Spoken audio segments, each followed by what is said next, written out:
Hello everyone and welcome to the TowerDiveTV Weekly Tournament number 40. I'm Azaraki Dragon and here once again with me is Achilles. How you doing? I'm doing fine today. How about you? I'm doing pretty well. Played one game of Dawn Gate earlier today. Didn't go too well, but either way we are here in the tournament and we're ready to play some games. We're ready to spectate as well. So already seeing some of the picks and bans, Elise, Evelyn, and Timo, Poppy as well. So either something went wrong with this lobby or some of these bans are just a little bit trolly. Timo and Poppy are ones that we never really see. But I do want to talk about the Master Yi ban for a second because he has been really changed up in the recent patch. Basically, what happens now is that his Alpha Strike scales off of AD. It can crit, but they also reduced the amount of scaling that his meditate does. It now gives him a little bit more armor and magic resist, but at the same time, if you're building for a damaging Master Yi, then you're not going to have any AP, so you can't proc the meditate either.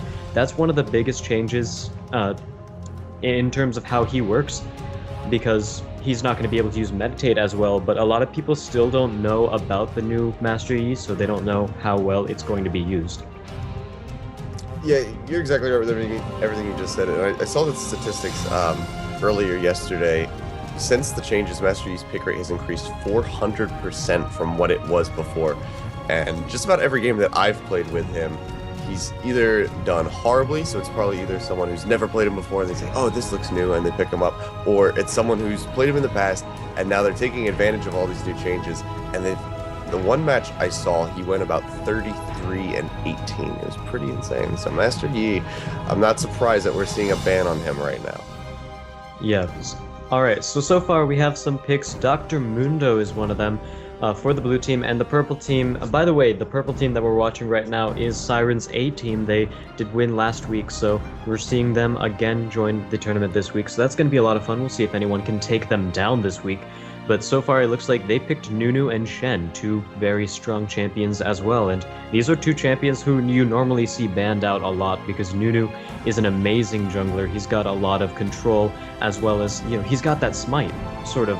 It's consume on his Q, but it can act as a second smite or even it can buff his own smite, so if he Qs and smites at the same time, then it's going to put down a lot of damage, and it's really hard to smite steal away from something like that. But let's round out some of the other picks. We have Ryze Nami and also Ezreal Vi. Yeah, that Ezreal Vi coming in right now. The purple team setting up a very good comp. Like you said, this is Siren's A team. We saw them last week, which explains the Timo Poppy Mumu ban. They do not like Yordles, so they were banning them out last week as well. Yeah, they have a really good team coming in here. We got the Shen taunt with a Nunu ultimate going off. Ezreal all coming in as well. These guys have a really powerful gauge, especially picking up Vi now. They're going to be able to chase down really hard. Ezreal, if he's going to take blue build, I don't think blue team is going to be able to get away if they ever need to retreat in this fight right here. So they're going to need to play really safe and hope that they can win these engages. Orianna's the last pick, I'm calling it. Because they're doing the same thing they did during one game of last tournament where they banned 3 champions. Yes, they're all Yordles, but if you take a look at the first letter of the champions' names, we have TPA. They're running Taipei Assassins, but I think the blue team might have seen through this and picked Mundo away from them just so they couldn't have the full TPA skin team, which they really tried to do last time, but last time Orianna was picked away from them, so they couldn't do it. This has got to be a little bit frustrating for Siren's A team not being able to pick their Taipei Assassins team twice in a row. They're gonna have to go with Vi in the jungle instead of Mundo, so that's pretty unfortunate for them. But other than that, they've got the TPA comp, so it worked pretty well for them last time. And the Vi jungle in this situation and in the current meta is better than Mundo jungle. But at the same time, he doesn't get the skin, so the comp is better, but the skin, they're not going to have that coordination. But let's go ahead and talk about some of the blue team's picks now. So Mundo picking that away from Siren's A team, making sure that they can't get the TPA skin team. But rounding out the rest of the picks, we have Ryze, Nami, Cassiopeia, and Caitlyn. So they have, a good amount of poke in the bot lane between Nami and Caitlyn, and they also have some really good fighting power with Nami, Cassiopeia, Mundo, and Ryze. Those are all pretty great teamfight champions. The part about Caitlyn is that she doesn't do as much damage as someone like Vayne. So if they were to go Vayne Nami, that would put out more damage. That would help them scale even better into the late game. But with Caitlyn, she's going to dominate lane, and during late game, she still has quite a bit of positioning that helps her out with that as well because she's got a lot of range. This is exactly right. But like you said, in the late game, she does have really, really good positioning. She's got that E for her escape. But at the same time, Ezreal does has his E as well. So he's going to have a gap close. So if he needs to get in close to this, Caitlyn puts out some damage. He's going to be able to do that unless Nami can react fast enough. I mean, we figure we have Nunu here for the Blood Boil. So if he can get in close to Caitlyn, land a Q on her, and get a few auto attacks off, he could probably out trade her early. But it's really going to come down to how the supports are going to play this one out. Nunu needs to be making sure that he's landing his Qs as well, getting that good ice cube support, chunk damage onto the AD carries, onto the supports. Nami, she needs to make sure that she's keeping her heal up on Caitlyn, and then dropping her bubble on top of Ezreal as soon as he tries to E in for that damage. So this is going to be a really support driven bot lane down here, but I'm interested to see how this one's going to play out.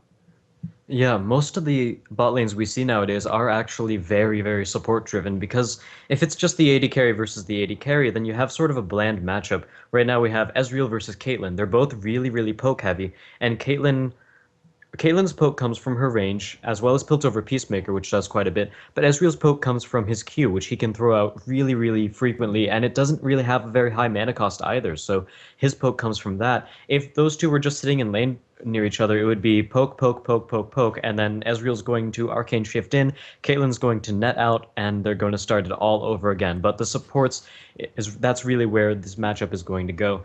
So Nami versus Nunu. They both have a good amount of poke, but the heal on Nami is going to help them out there quite a bit. We can also look at the junglers because that's going to make a difference too. We have Vi and Mundo. So Mundo, a little bit more CC on Mundo before level 6 because his cleavers, they don't necessarily do a lot of CC, but you can keep an almost constant slow on them because of the extremely short cooldown that the cleavers have.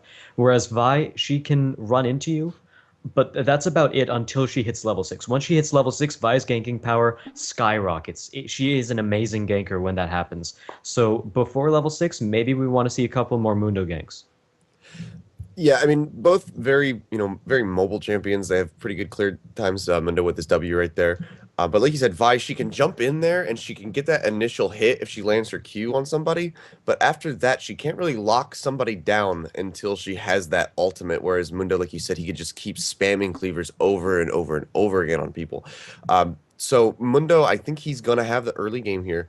But Vi, she's gonna have to make sure that she's picking her ganks correctly. If she can catch someone out of position in lane, I think that they can make their ganks happen. They can make them work. So they just need to play smart until this Vi hits 6, and then she can just go ham, jump in there with her ultimate, and just start dunking people all over the place.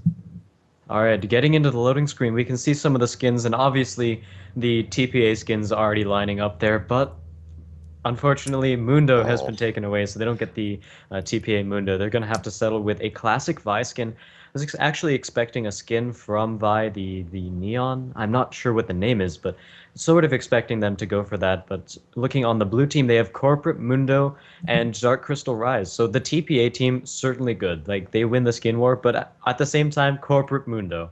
Let's just admire that skin for a second. He throws briefcases at people. That is pretty awesome. And on top of that, they also have Koinami. So unfortunately, the TPA skin team not working out. But taking a look at some of the summoner spells we have right now, they're fairly standard. I don't really see anything that is too different. Mundo picking up Ghost instead of Flash, but he's Mundo, so that's something that he normally does anyway because it procs well with his ultimate. And he's more of a tank that if he uses his W and if he keeps it on, he gets a lot of tenacity basically, where CC doesn't affect him as much.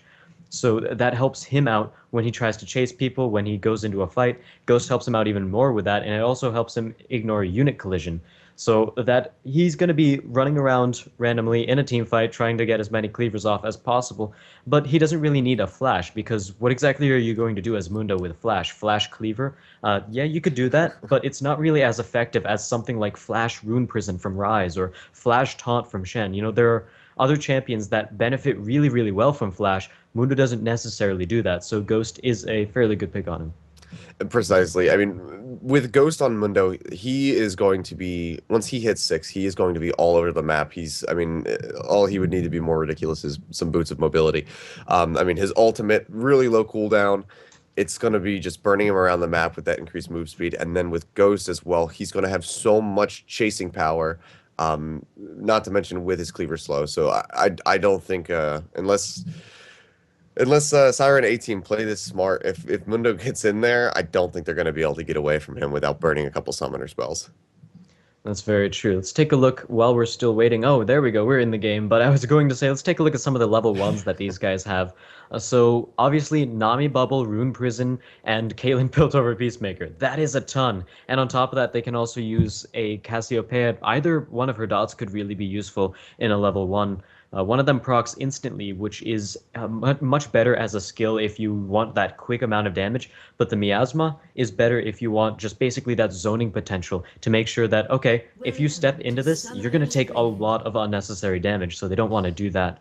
So they have a pretty good level 1. Now, if we look over at Siren's A-Team, their level 1 isn't quite as strong. If they do land a Shen taunt, then we can see Alex the Man put out some nice damage and tricks him maybe going in with a snowball, but other than that, they don't really have much of a level 1. So if we see a full-on fight, I'm probably going to have to give it to the blue team, but at the same time, we see Mundo. He's about to phase check. 1v5 isn't good. No, he is not. Oh, wow. Mundo just getting taken down. Where's the tankiness, sir? He's just going to get destroyed right there. Shen going ahead, picking out his taunt, just to make sure that they can lock him down and keep him right there away from his team. So good play by Purple. Just going to go in, get that pick, and then looks like they're just going to back out here and then start their jungle blue normally. So not enough to upset Mundo's jungle. He's not going to be late, so he's going to be able to get back in here and then try to take his red again. It seems he's going to run back in here, but we do have to keep in mind that Purple does have their Wraith bush warded. So if he's not careful, they could try to pick him out here again. But he's going to be able to get back to his jungle normally. Nice pick for Shen, though, early in the game here. Certainly, he's really going to be happy with that kill, especially in the top lane against Ryze. So he's going to have a little bit more power with poke. Let's see what he actually decided to buy.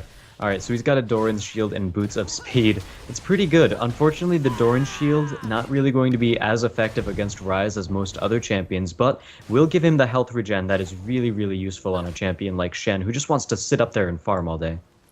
Yeah, well, Shen already has an insane amount of sustain in lane, so with a Doran's Shield with that health regen ticking, he's really just going to be very difficult to take down.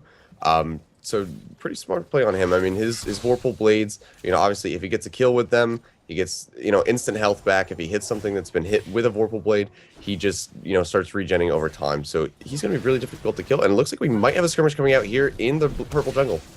And it looks like Night Blue is getting taken down pretty low right there. The red buff ticking off, but it looks like he's going to flash off out of that wall, and he's going to be able to survive that. So good play by both of those champions. However, K-Max just winning in the engagement a little bit. Ooh, going aggressive onto Garrick. The Wild and Garrick stays in a little bit too long, but there goes K-Max back in with a briefcase, slowing Night Blue, taking a little bit of extra damage from Cassiopeia's poison, but that's going to be all that happens in the mid lane. Yeah, that was a really, really good counter invader right there. I mean, he got upset in the beginning here, and now looks like he might be going back in on mid right now. And he will. This is a 1v1 that Vi can easily take. She is level 3 as well as having blue buff and red buff, but it looks like he's just going to back off. Garrick the Wild on Cassiopeia already moving to converge, but it looks like Darkin's in the top lane getting caught out with a taunt. He's going to take a little bit of damage as well. Vorpal Blade goes out, but that's going to be all in the top lane as well. A lot of poke, another Vorpal Blade, and in the meantime, blue invade as well, coming from Siren's A-Team. It looks like they're going straight for this blue buff. Now, it's not going to hurt K-Max too much because he's Mundo, but it's still going to go... Actually, Night Blue's going to take that. Yeah, interesting decision not to give that blue buff to Orianna right there. I mean, against a Cassiopeia in the mid lane, someone who, Cassiopeia already a very low mana cost champion once she gets her stacks rolling. So that's an interesting choice not to give it to Ori there, so she could, constantly harass with her ball. But I don't know. We'll see what Siren's A-Team has planned right now. Now, we've seen them play before. We know that they're we know that they're good. We know that they're smart. So there must be a reason behind it. And taking a look at this top lane right now, Rise not having a good time against this Shen. As I was saying before, he's got a lot. Oh, Garrett going in for the flash in the mid lane. He's going to pick it up with a last Twin Fang. Wow, poisons, poisons, and poisons. Very, very nice play by Garrett the Wild there. And that will set him ahead in the mid lane. So already 1-1, Siren's A team, they gave up a kill, but at the same time, we know that they have some really great mid game. Yeah, Cassiopeia, really good player right now, getting that kill right there. Her poison, if you go too close to Cassiopeia, she drops that slow poison on you. You're probably not going to get away because she can just bust out her Fang so quickly with that cooldown reduction on a poison target. It's pretty ridiculous. So Cassiopeia is a force to be reckoned with. Orianna gonna have to play a little safe. We have an engage in the top lane. Darkins gets caught out by a taunt right there. A couple of Vorpal Blades going out. Salty going back in for it after that Rune Prison. Unfortunately, Rise not doing enough damage to force him back out. Yeah, this Rise is just getting poked down by Shen. His hard engage with his taunt, with the Vorpal Blade, and then his passive. It's just hitting Rise really hard, and he's just trying to roll these pots right now, and it's just kind of sitting him behind if he's going to have to keep buying potions this whole laning phase. He's not going to be able to get the items that he really needs. He's not going to be able to get tanky like Rise typically builds. So Darkins needs to make sure that he's keeping up on his farm. He's already behind Shen, so he needs to try to sustain his farm as much as possible, or else he's really just going to get shut out of lane right here. Looking around the map a little bit, we have small trades everywhere. The bot lane for Siren's A team pushing very hard onto the Caitlyn Nami lane. Nunu Ezreal, there's a lot of poke there, and on top of that, the Blood Boil allows Ezreal to push the lane even faster. So they're really taking advantage of that and keeping the lane as pushed as possible. Yeah, they're trying to. It looks like they're just trying to take advantage their objectives as quickly as possible. Get in here, get some damage on this bot turret, and then just start the team fight phase. I mean, as we were discussing, Purple Team has a very strong team fight capabilities. So I think they just want to rush into that as soon as possible. Just push these lanes and then just get right into it, and they can start trying to rip blue team apart here. All right, once again, not too much action happening right now, so let's take a look at some of the builds. It looks like we have Vi maybe going for an early Brutalizer first. That could be an interesting build. Vi already shreds quite a bit of armor, and that would help her do even more damage. But the other possibility is going for the Spirit of the Elder Lizard, using one of those longswords and saving the other one for something else. But I think from the looks of it, it might be a Brutalizer pickup. I hate to disagree with you, but I honestly think she might be going for the Spirit of the Elder Lizard. I think she just wants to get that extra damage in case she has to, because she's already had a couple skirmishes with Mundo out here in the jungle. I think she wanted to pick up that extra damage, so that if she has to fight him again in the jungle, she can do so and be a little bit more effective with hurting him. And it looks like we might have a little bit of action going on in the mid lane by trying to get a gank on that Cassiopeia, but it just was not working out for her. All right, so we saw both bot lane AD carries went back, and they both have BF swords, so neither one is ahead of the other. Actually, completely mirrored builds right there. BF sword, Doran's blade, and health potion on both of them. But it looks like Siren's A team, they're taking a really early dragon. 7 minutes 50 seconds into the game, there is no vision anywhere, and actually a pretty good bait by the bot lane for their team as well. Going back themselves, but as soon as they come back into lane, going for the dragon, which is really cool because them going back basically told the bot lane of the blue team to go back as well. So they caught them out of position right there, basically. Precisely. That was a very smart play by Purple right there. And like you said, very early dragon, and that's exactly what they need. A flash over the wall from Nightblue. He's going right into Mundo, and Mundo one last auto attack from Death, and it looks like Shen is going to try to taunt up. There goes the flash in the Vorpal Blade. Gonna pick up the kill, and looks like they're going for the tower dive, but a double stun by Garrett the Wild. He's doing really well in this game right there, and then picking up the kill on Nightblue with a Twin Fang as well as the tower. Oh wow, that was a perfectly timed and perfectly placed ultimate by Cassiopeia right there. But there's an engage in the bot lane.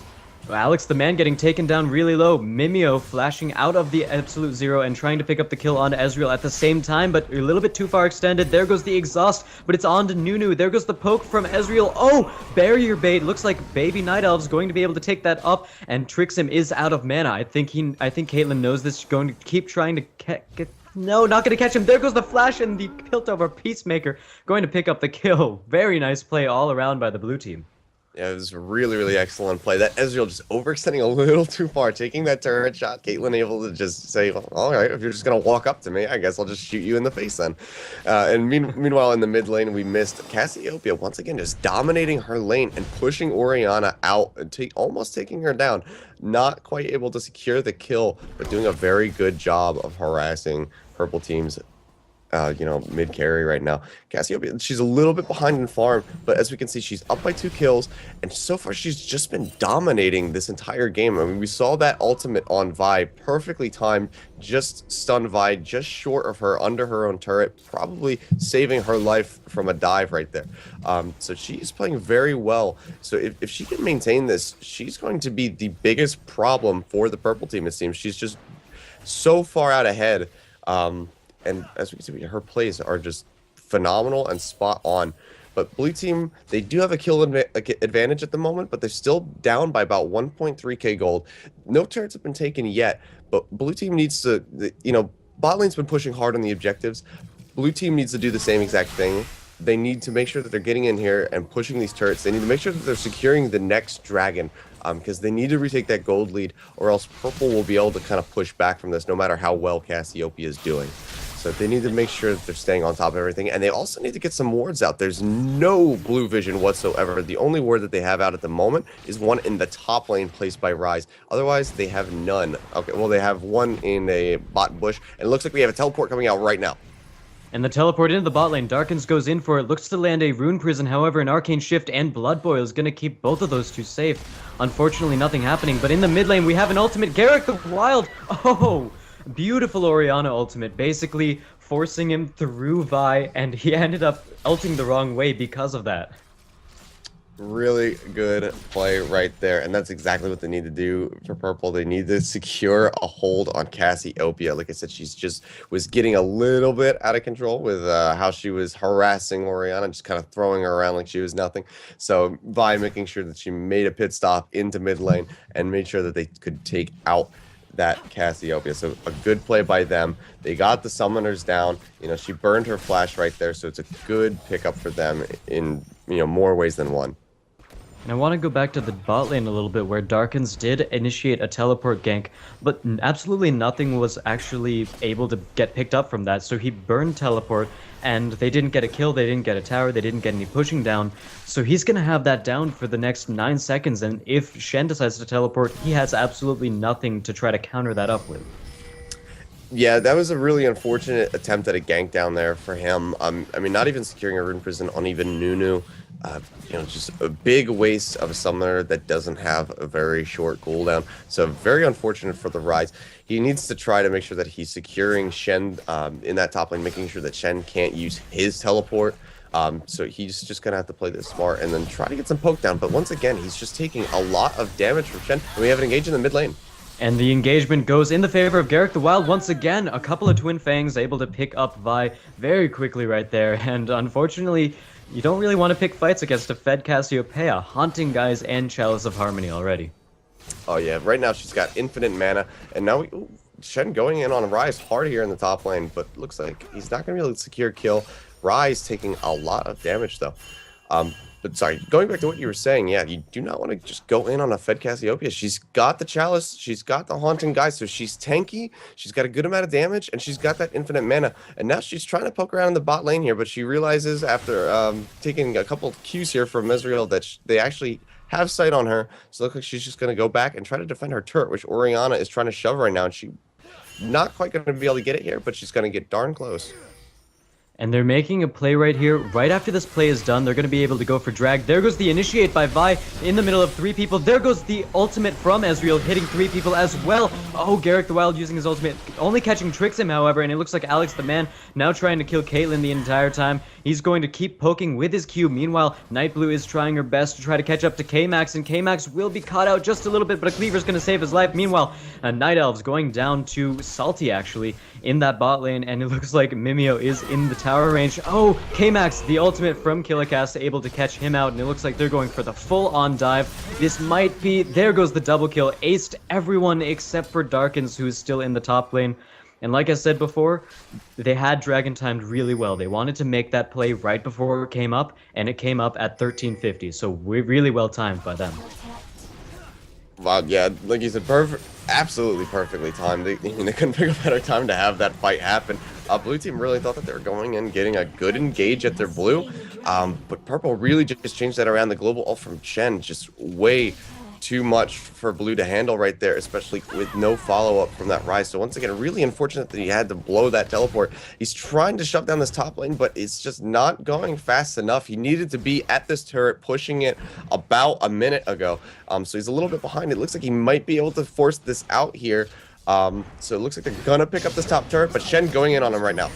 And there goes the taunt. He's going to take a lot of damage, but the Rune Prison going to basically disengage that fight. Darkin's just going to back in the bush right now. 99 CS, but nothing else has happened there. Salty is ahead, not only in CS, but look at the kill difference. 3-0 and 2. He's got his Spirit Visage to help with his Vorpal Blade healing, and what that tells me a little bit is that he's also going to try to farm the top lane a little bit more, because in a team fight, that's not really going to be the most useful item. He's also going for a Sunfire Cape directly afterwards, so he can easily push that top lane, get the minions out, and then teleport to wherever he needs be. So very good build on Shen right there, and he's just going to split push.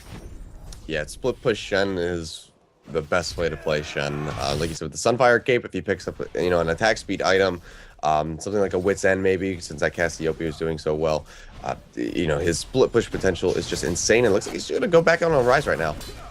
And once again, more poke coming out. Salty winning all of these trades, especially with that Spirit Visage. Every auto attack he pulls off on a Vorpal Bladed target. Oh, but in the mid lane we have another engagement as Killicast tries to kill Garrick the Wild, but a great ultimate's going to be able to stop that, and the poison ticks down. He's going to get the kill, but unfortunately the Ignite also just too strong of a dot that's going to take down Garrick the Wild.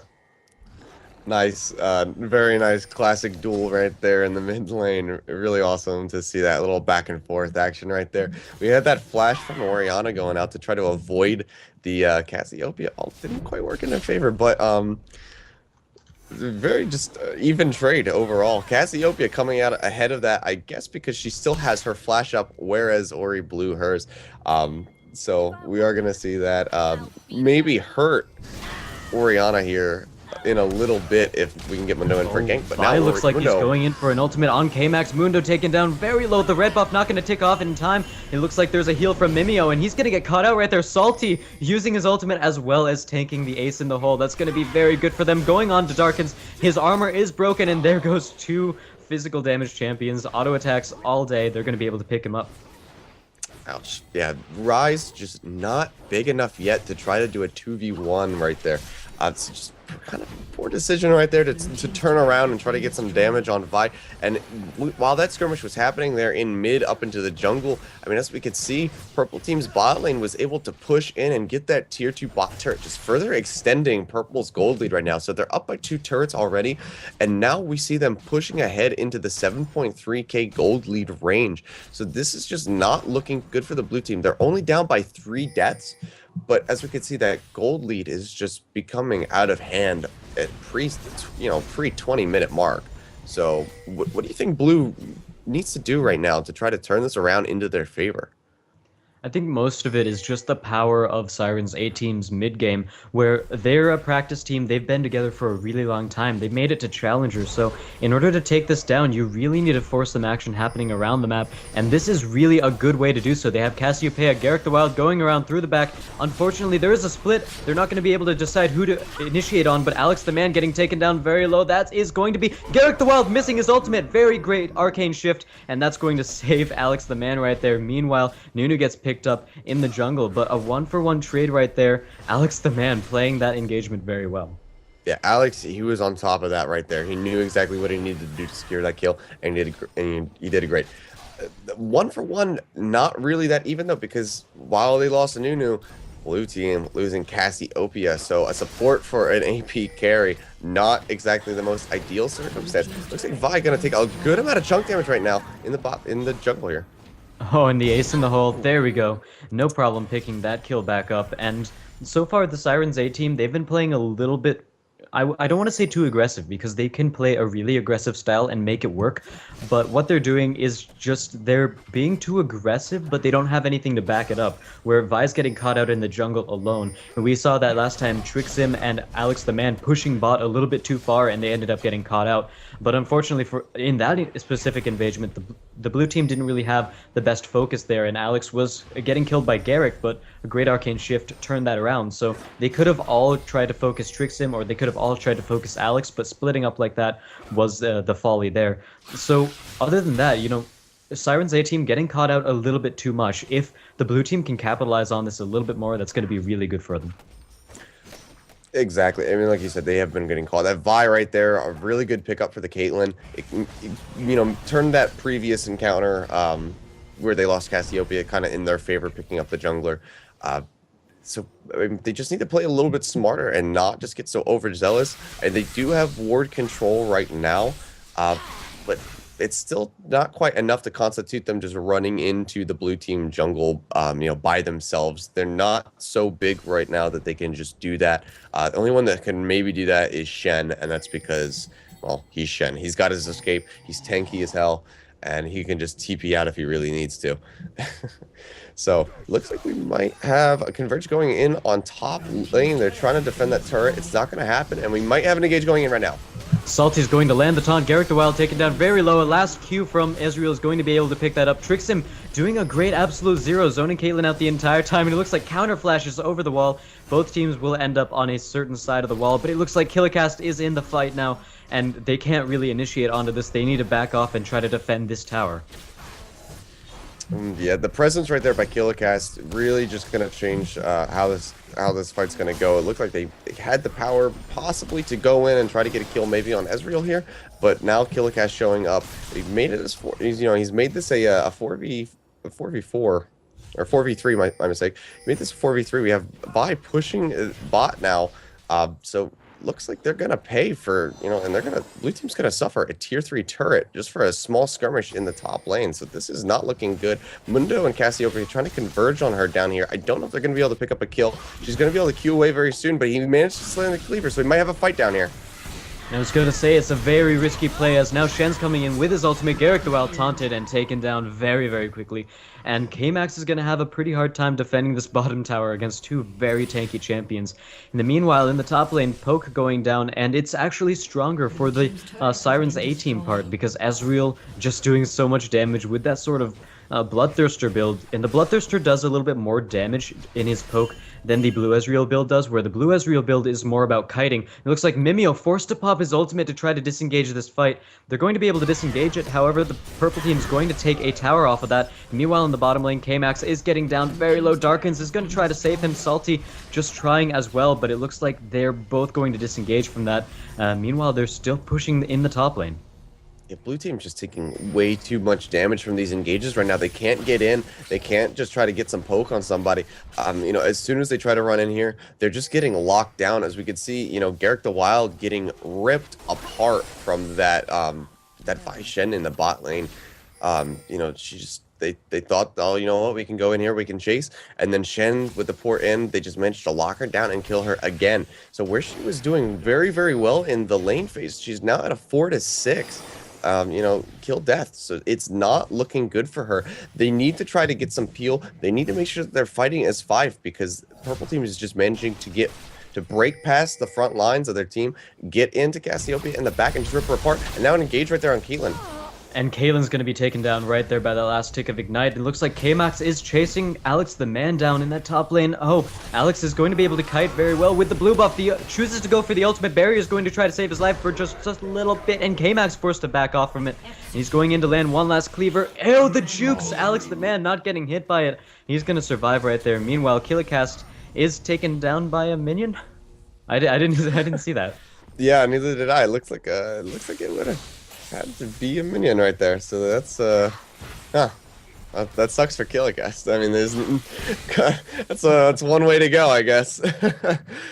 Just, you know, get hit by that last range minion when you have 6 HP and you're running away, and you just see his little projectile shooting at you, and you know that you can't escape. But it was quite a funny play. It's always fun to see those things happen, especially on someone who's doing, so well right now. If we take a look at her at the builds right now, Orianna getting that massive amount of damage. Oh, but there's an engage on Rise in the mid lane. Oh, Nightblue goes for the ultimate right there. Darkin's trying to escape right there. The ultimate from Nami's going to try to help him out. However, Salty's back up there, and he's going to land a taunt and pick up the kill. Caitlyn's going to have to be a little bit careful. No, they're not going to go for it. They're just going to farm the jungle a little bit more and retain that control that they have. Shen, as if out of nowhere from below in the blue jungle right there. See, this is exactly why blue team needs to get some more ward control. Nunu now picking up an Oracle's, clearing out what little wards they have, or what few wards they have, I should say. Now, clearing vision on Baron. Purple team has full control of Baron right now, full control of the map. They could go take this without any risk of encounter gauge whatsoever. Shen looking to just kind of plus forward into this Nami. Caitlyn down here, and it looks like we have an hour to gauge. And Ezreal, wow, very quickly taking down Nami, and that's going to be a lot of burst damage. They're going to either be able to take this inhibitor or just try to force them off of it long enough for Vi and Trixem to duo Baron. They might be able to do this if they switch tank it enough. Trixem needs a couple more consumes, but back in the bottom lane, still a little bit more poke coming out. Alex trying to poke out with Qs. That is going to be very effective now with Iceborne Gauntlet. There goes the ace in the hole, and Trixem is going to be taken down by Baron. And Salty actually going to shield Nightblue to make sure that he can take that without dying. So they're going to be able to get the Baron. However, Alex is basically alone in this bot lane. Killicast basically abandoning him. And Alex is probably going to follow suit and just leave this bot lane fairly soon. Well, Alex is actually someone who you can leave alone in the bot lane. I mean, he's got the blue Ezreal build going on. He's got his Frozen. He's got his Iceborne Gauntlet. He's got that high amount of damage. He's got his Boots of Lucidity, so he's going to be able to use his EOA, very frequently. So he's got enough escape. He still has it doesn't quite have his flash up yet. His barrier up soon, so he probably would have been able to stick around there and poke down a little bit more. I know that he'd worked Caitlyn pretty low right there, so he might have been able to secure a kill if he had stuck around a little bit longer, but he's just going to play it safe, go ahead and back, and just further finish his build. Now picking up the Manamuna. Just as soon as this thing gets its full stacks, he is going to be chunking people. Currently, he's at about 580 stacks out of 750. So with the rate that he's firing off his Qs, he's going to have that Maramana finished very, very soon. Just going to spell disaster. But an engage goes on with Caitlyn right now. And Vi doing quite a bit of damage right there. There is no Shen ult, but there is a barrier, so they might be able to turn this on Nightblue. Oh, the Ezreal ultimate. Caitlyn surviving with just a tiny bit of health. Darkin seeing if he can chase down Nightblue, but it looks like on the other hand, Garrett getting caught out a little bit, trying to use his ultimate to force the fight into his favor, but the Absolute Zero forcing him to flash out of it, and it looks like Nightblue is also in the back line. He's going to be destroyed right there, and they're going to try to kill Alex the man. He's taken down very low. The ace in the hole, not enough. There's a barrier, but it looks like the Rune Prison going to land at the last second. He's going to be taken down as well, and it looks like a very good trade, 1-for-2 engagement, actually in favor of the blue team. But Purple making sure that they don't go down without a fight. Shen split pushing that top lane like we had discussed. He just manages to get that tier 3, but now it looks like he might be caught out a little bit. Here comes, and now there's a full-out engage on this Shen. And he's going to try to run away. He might be able to do so, but there's a lot of slows, a lot of CC. On the side of the blue team, they might finally kill him. Oh, there goes the Rune Prison. That's really good for them. But they got to watch out as Killicast is here to follow up, and I think they spotted it out with their forward ward. They don't want that to happen. And, oh, a flash taunt from Salty going to pick up. Oh, there goes the last kill onto Nami, and it looks like Darkins is caught out now. Rune Prison not saving his life this time. And Orianna's going to pick up. Actually, no, that was Salty to pick up those kills. Yeah, Salty is absolutely huge right now. He got the wit's end, so he's got that split push potential. But right now, he's 7-0 with 236 CS. So he has the highest CS in the game. He's got the most kills in the game, and he hasn't died yet. This man is looking to be unstoppable. He's just so big right now. And now he's just picking up that Thornmail. So everyone who's been trying to kill him, they're just going to end up killing themselves in the process. So he is just going all out right now, and he's doing a fantastic job of split pushing these lanes. He got that top turret, a tier 3, and now he's porting in on Orianna. And there goes the ultimate, such a huge shield, and Nightblue is also here to follow up. Garrick the Wild getting taken down very low, but he's getting chased out. K-Max getting killed right there by Vi, and it looks like that will be a kill secured. Meanwhile, Ezreal's going to pick up the kill onto Garrick the Wild. Yeah, once again, just, the blue team pushing way too far out. Oh, We saw Oriana that. ultimate in the back line of the blue team. They're going to be taken down very low. The taunt lands at max range. They're going to pick up that kill and an amazing snipe right there by Alex the Man, picking up Rise for the final kill. Oh, and with that ace, I think we're going to see the end of the game right here. They're going to be able to just push right in here with the inhib down, take out these Nexus turrets, and just get this Nexus right here. So fantastic end play right there by Purple Team. I mean, they just those few picks that they got early on right there, like on Cassiopeia, just really spelled disaster for Blue, and it enabled them to just get in here, wipe the floor clean with Blue Team, get that ace, and then take the match right there. So fantastic plays by Purple Team, finishing this out with an even 20k gold lead. Yes, and I have to say the blue team actually didn't play all that badly. It was just they're up against Siren's A team. Like, what exactly are you going to do there? But don't let the loss discourage you, especially against a challenger team right there. They are in the Challenger 5s league, so that's something to watch out. And they won the TowerDiveTV Weekly last week, so that's a very, very strong team they're up against. So with that, do you have anything to close out the post-game statistics here? I mean, just taking a look at that, like you said, blue team, they did play very well, especially if you're going up against a challenger. I was very surprised in the early, in the beginning of the match with how great Cassiopeia was playing. So they put up a very valiant fight considering who their opponents were. So, very good job to the blue team.